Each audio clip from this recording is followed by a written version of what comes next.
大家好，今天我们聊聊次元、维度以及各种衍生概念，如次元世界、次元思维等等。次元其实和维度同意义，英文表达为 dimension。次元是日语的叫法，因为二次元文化 ACG 的流行，使得次元的叫法也流行起来。零次元等于零维，一次元等于一维，两次元等于二维，三次元等于三维，以此类推。为了描述方便，我们用维度来描述。人们最早认识维度这个概念，当然是从我们的生活环境中察觉的。上下四方约宇，古来今往约昼，这已经包含了空间是三维上下、前后、左右，而时间是一维古今的观念。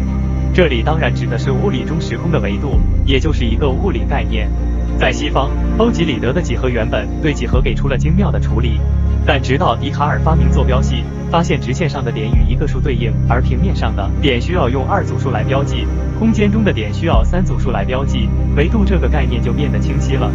以此类推，人们可以用 n 组数来标记一个对象，所得到的集合就是 n 维空间中的点，这就脱离了我们的时空，成为了一个抽象的数学概念。我们所处的真实环境是三维世界，人类对未知的好奇心和探索欲，推动着科学家们孜孜以求的探索比三维高一维的四维世界。关于四维世界，从物理学角度，爱因斯坦提出了四维时空的概念，认为第四维是时间，并通过四维坐标 t、x、y、z 标注空间。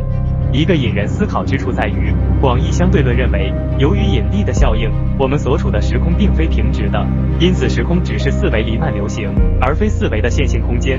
不过多数情况下，引力很弱，时空近似的是平直的。在广义相对论中，欧几里得和笛卡尔的简单处理，只是一个近似，并非对时空的精确处理。本期节目目的不是探讨高维度空间的概念，而是想讨论思维的维度。从心理学或思维模式角度，维度也可以用来描述思维的结构。在多维度思维的人眼里，n维度思维的人的世界是枯燥的世界，因为他们永远只能看到点和线，而多维度思维的人眼里看到的却是复杂多变的立体结构。换言之，在单维度思维的眼里，只能用点和线去理解他们看到的世界，无法理解多维度思维眼中的立体世界。这个很容易理解：一、零维世界只是一维世界的一点点；二、一维世界只是二维世界的一点点；三、二维世界只是三维世界的一点点；四、三维世界只是四维世界的一点点。以此类推，每高一个维度能够看到的东西和具备的能力都会有天翻地覆的变化。低维度空间的生物很难理解高维度空间的事物，反过来，高维度空间生物如需要和低维度空间生物沟通，则需要按照低维度空间生物能够理解的逻辑。所谓降维打击，指的是高维度对低维度的绝对碾压。以四维空间人为例，在四维空间中，形象的理解，时间维度和三维空间物理维度一样，因此它们具有无限视觉，一眼看尽无尽细节，且无处不在。处于三维空间人前后左右上下中，能够看清三维世界的每个细节，包括皮肤和内脏空间。相比四维空间的人拥有的思维能力，我们这些三维空间的人的思维能力就只能算低维度思维能力。表象的东西只是事物的一种名局，真正的事物本质往往在肉眼看不到的地方，而高手则可戳穿事物表象看到本质。这种人具有高维度思考能力。很明显，高维度思考的人更能全面快速地看到事物的本质。高维度思考也可以理解为多维度思考或多元化思维。查理芒格提出的跨学科思维也是抽象意义上多维度思考的一种手段或表现形式。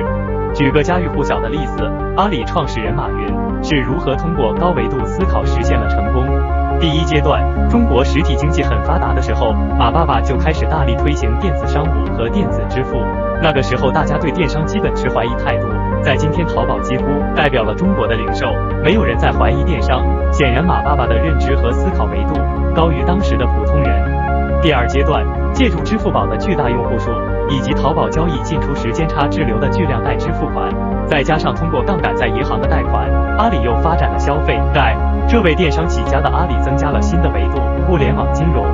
第三阶段，带着电商重新回归实体零售，以 O2O 的方式实现线上和线下的打通，约新零售，这比纯电商又高了一个维度。此外，还有阿里云和达摩院的建立，也都是马爸爸高维度思考的产物。一个拥有高维度思考能力的人，往往能一眼看透事物的本质，快速找到问题的关键，抓住重点，高效地达成目标，也能明白这个世界的真相并非非黑即白，凡事并不绝对。再举个例子，有2个人在森林里遇到一只老虎，其中一个人赶紧蹲下，从背后取出一双运动鞋换上，另一个人看了，问道：“你干嘛？你再换鞋也跑不过老虎啊。”换鞋的人说：“我只要跑得比你快就好。”看上去像是笑话，但不得不承认，换运动鞋的人是高手，他洞悉事物的本质，最后他活下来的概率也最大。如何培养自己多维度思考能力呢？第一，发散思考，遇到问题，天马行空的发挥思考，想象有哪些创意和点子，先不要去主观判断对错。第二，批判性思考，尝试推翻自己的观点，看看是否能从反面站得住脚。学会质疑，多提问，多思考，训练思维的缜密度。第三，思考问题永远从全局入手，由大至小。我们可试着将把自己思考问题的各板块看成一张完整的拼图。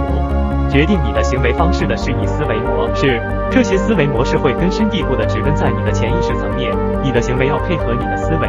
反过来你的思维又强化了你的行为。我们必须在当下的行动当中建立新的思维模式，去驯化自己的大脑。